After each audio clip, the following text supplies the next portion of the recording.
আজকের ব্লগটি একদমই ব্যতিক্রমী। টোটাল একটি মোটো ব্লগ আসছে।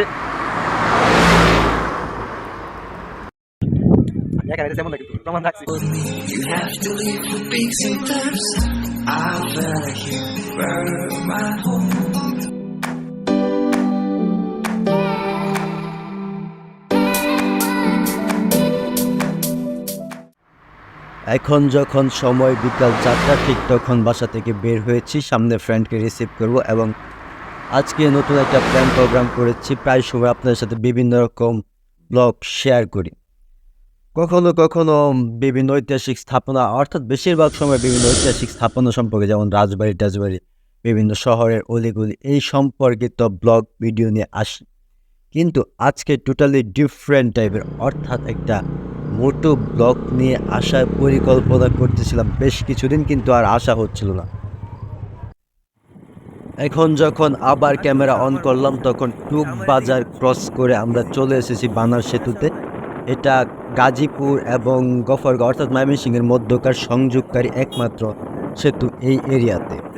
এটা প্রায় 2-3 বছর বা 4 বছর এরকম, হয়তো এদিক সেদিক হতে পারে একটু, এই সময় আগে এটা বানানো হয়েছিল। তার আগে মানুষ প্রচণ্ড দুর্ভোগ কষ্ট করেছে এই নদী পারাপার নিয়ে। বর্ষায় তো কোনো কথাই নেই, এত কষ্ট। আচ্ছা, যাই হোক, এখন দিন অন্যরকম হয়েছে, পরিবেশ উন্নত হয়েছে, তো সামনে অগ্রসর হয়ে ছোট্ট একটা ব্রিজ, কিন্তু 1-1.5 মিনিটের দূরত্ব এখানে টুল দিয়ে রাখছে। সামনে ব্রিজ ক্রস করতে হলে আপনাকে টুল দিতে হবে। এটা একটা খুব খারাপ করছে বলে মনে হয়। যাই হোক, কি করা যাব, আসতে না আসতে ধরে ফেলো টুলের জন্য। বাইকের জন্য 5 টাকা, আর ছোট বড় গাড়ি বেঁধে বিভিন্ন রকম। এই যে দাঁড়ায় গেছে টুল না। আসসালামু আলাইকুম, হ্যালো এভরিওয়ান, যে যেখান থেকে আমাকে দেখছেন সকলকেই স্বাগত জানাচ্ছি। আসলে বের হয়েছে আমি একটু বাইক রাইড করতে, কিন্তু এমন এক জায়গায় আসছি, আসলে যদি জায়গাটা শেয়ার না করি তাহলে একদমই হচ্ছে না। বিভিন্ন জায়গায় ঘুরি এবং ঐতিহাসিক স্থাপনা আপনাদের সাথে শেয়ার করি, কিন্তু আজকের ব্লগটি একদমই ব্যতিক্রমী।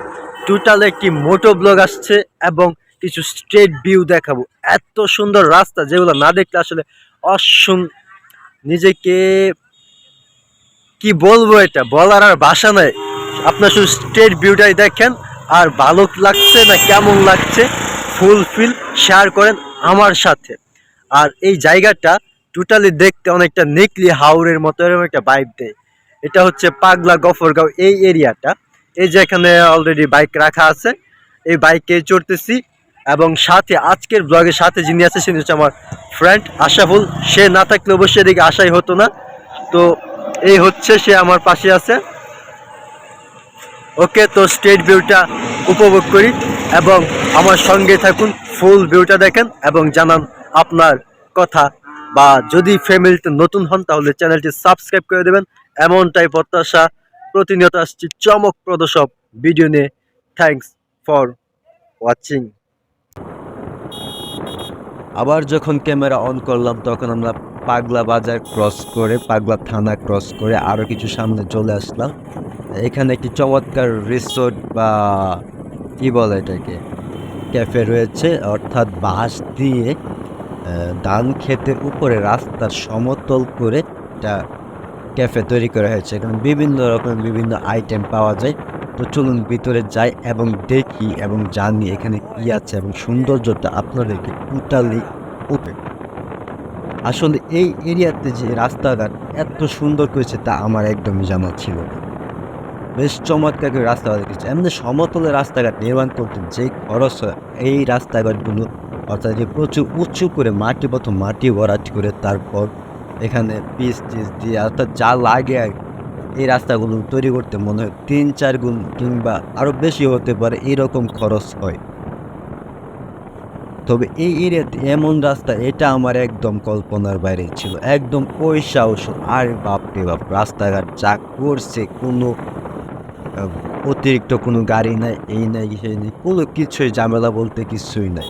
তবে বেশ কিছু অটো চলে এখানকার, আর এখানকার মূলত উঁচু জায়গা না থাকার গরু ছাগল এগুলা বেশিরভাগ এই রাস্তাতেই পালন টালন করা হয়, রাখা হয়, যার কারণে আপনাকে একটু কেয়ারফুলি ড্রাইভ করতে হবে। আসলে আজকে মোটো ব্লগের কোনো প্ল্যান প্রোগ্রাম ছিল না, কিন্তু এমন সুন্দর রাস্তা, এটা আপনাদের সাথে শেয়ার না করলে বেইমানি হয়ে যাবে এইরকম ভাইবা। তাই আজকে শেয়ার করতে শুরু করলাম।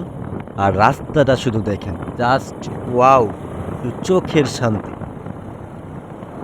এই রাস্তাগুলোর মাঝে প্রচুর পরিমাণে ট্রানিং।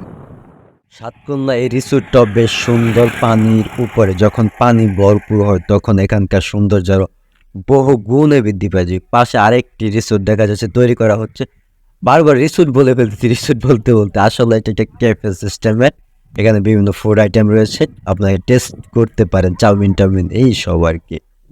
তো যখন বলতেছিলাম যখন পানি হয় তখন এর সৌন্দর্য আর বহু গুণে বোঝা যায়। খুপড়ি খুপড়ি ছোট ছোট ঘর তৈরি করা হয়েছে ভাসমান অবস্থায়। এটা নিচ থেকে বাঁশ কাঠের মাধ্যমে উঁচু করে, অর্থাৎ রাস্তার লেভেল করে সমতলে তৈরি করা হয়েছে যেন কষ্ট না হয়। আর এখানকার সৌন্দর্য বহু গুণে বৃদ্ধি করেছে। এর একটা বিশেষত্ব হচ্ছে এখানে বিভিন্ন রকমের গাছ এনে রাখা হয়েছে, ছোট ছোট গাছ, যা এটা প্রকৃতির সান্নিধ্যে মানে আপনাকে অপার একটা শান্তি দিবে, এরকম একটা পরিবেশ। তাই সময় সুযোগ পেলে আসতে মিস করবেন না। খোলা পরিবেশের মাঝে একটা রিসোর্ট সরি ক্যাফে, বেশ চমৎকার। এখানে আবার লিখিত আছে, ফুল গাছে হাত দিবেন না, ফুল ছিঁড়বেন না।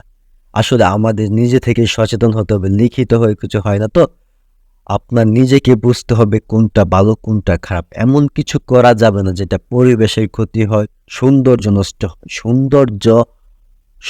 কে আরো সৌন্দর্যমণ্ডিত করাই হচ্ছে আমাদের লক্ষ্য উদ্দেশ্য। তাই নিজ থেকে সচেতন হন, গাছপালার প্রতি সদয় হন।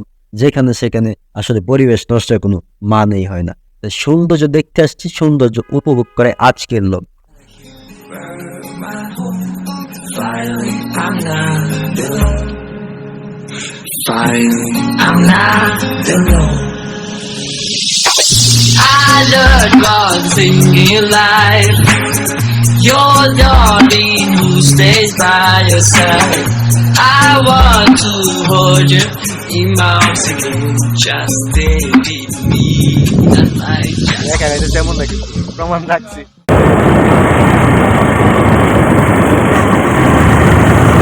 বন্ধু, জীবনের টাকাই সব নয়, ঘুরে ঘুরে দেখতে হইব, প্রচুর এনজয় করতে হইব। চিল বলবো, চিল চিল আজকে থাকি আমার দূষণে সব দোষ আমার নাকি, নিজে তো কিছু পারে না, এটা কিছু না।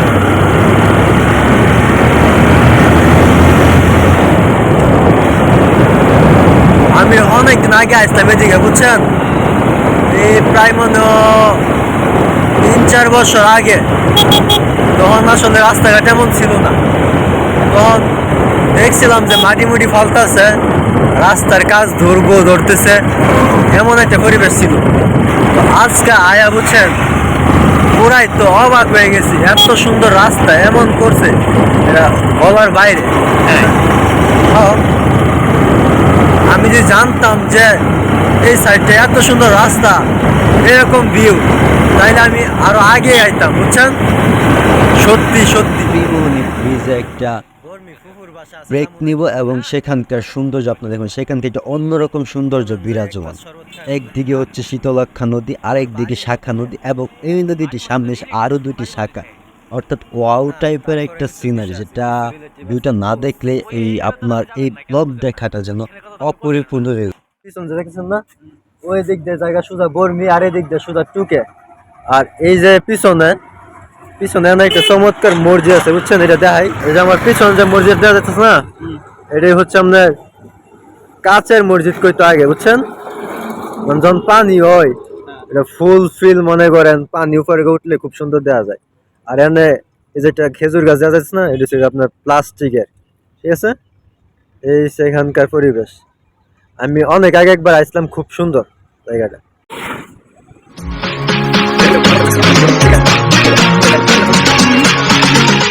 করেছি আমরা বর্মি হয়ে, অর্থাৎ ত্রিমোহনী বর্মি হয়ে তারপর যাব। তাই এই চিপা চাপা রাস্তা দিয়ে টান টন দিয়ে যাইতেছি আর কথা বলতেছি আপনাদের সাথে। এই এরিয়াটা যে কতটা সুন্দর সেটা একবার দুইবার নয়, বারবার বলছি। আসলে প্রকৃতির প্রেমে পড়ে গেছি, রাস্তার প্রেমে পড়ে গেছি, মজে গেছি। আমি আবারও আসতেছে, বারবার আসতে চাই এই রাস্তা দেখতে, জানতে এবং উপভোগ করতে, আরও সুন্দর করে, আরও স্মার্টলি আপনাদের সাথে শেয়ার করার জন্য। আজকের ওয়েদারটা একটু অন্যরকম, মেঘলা মেঘলা, সেই জন্য আসলে পরিবেশটা ক্লিয়ার না। তবে যখন রৌদ্র উজ্জ্বল সুন্দর একটা পরিবেশ থাকবে, আরও ভালো লাগবে নিশ্চয়, এবং দেখতে আরও চমৎকার লাগবে, সেটা আর বলার অপেক্ষা রাখে না। তো এই রাস্তায় আপনাকে খুব কেয়ারফুলি ড্রাইভ করতে হবে, না হয় এখানে আপনি সমস্যার সম্মুখীন হওয়ার পসিবিলিটি অনেক বেশি, কারণ প্রচুর পরিমাণে ট্রাম এই রাস্তার মাঝে। এখানকার পরিবেশ যেমন সুন্দর, তেমন গ্রামের নামগুলো কেমন অদ্ভুত, ওলনি তোলনি। ওকে ওকে, চলতে থাকি আর বলতে থাকি আপনাদের সাথে সৌন্দর্যের কথা, হয়তো বলে আর শেষ করার মতো না। যারা আমার ব্লগ দেখতেছেন, যদি সময় সুযোগ হয় মাঝে মাঝে ঘুরে ফিরে দেখবেন, নিশ্চয়ই পরিবেশ দেখা এবং জানা খুব অধীর আপনার মনে একটা তৃপ্তি দিবে। হয়তো কিছু অর্থ খরচ হবে, কিন্তু অর্থের সব নয়, মনের তৃপ্তি শান্তি বলে কিছু আছে, যেটা আপনাকে উপভোগ করতে হবে, জানতে হবে, মানতে হবে। আসলে রুট ভিউ দেখাতে দেখাতে আমার পিছনে যে একজন আছে, আমার ফ্রেন্ড আছে, সেই কথা বলতেই বারবার বলে যাচ্ছি। ফ্রেন্ড বারবার বলতেছিল, এমন রুট, আগে বলবেন না এদিকে নিয়ে আসবেন, আপনি আসছেন, কেমন রাস্তা, কত কিছু, মানে ওর কথার জবাব দিতে দিতে আমি ক্লান্ত হয়ে গেছি। আসলে রুটটা চমৎকার সুন্দর, এরকম রুট আমি আগে কখনো এই পাশে দেখিনি। এই রাস্তাটা কেমন জানি নিকলি হাউস বা ওই কিশোরগঞ্জের ওই দিকের একটা ভাইব দেয়। কিন্তু কথা বলতে বলতে চলতে চলতে আজকের এই ব্লগ থেকে বিদায় নেওয়ার সময় চলে এসেছে। যদি ব্লগে কোনো কিছু ভালো লেগে থাকে তাহলে অবশ্যই একটি লাইক দিবেন এবং চ্যানেলটি সাবস্ক্রাইব করে সঙ্গে থাকবেন নিত্য নতুন ব্লগ আপডেট পেতে। খুবই শীঘ্রই আসছি নতুন কিছু নিয়ে, যতক্ষণ না আসছি আমি ততক্ষণ ভালো থাকুন, সুস্থ থাকুন, ধন্যবাদ।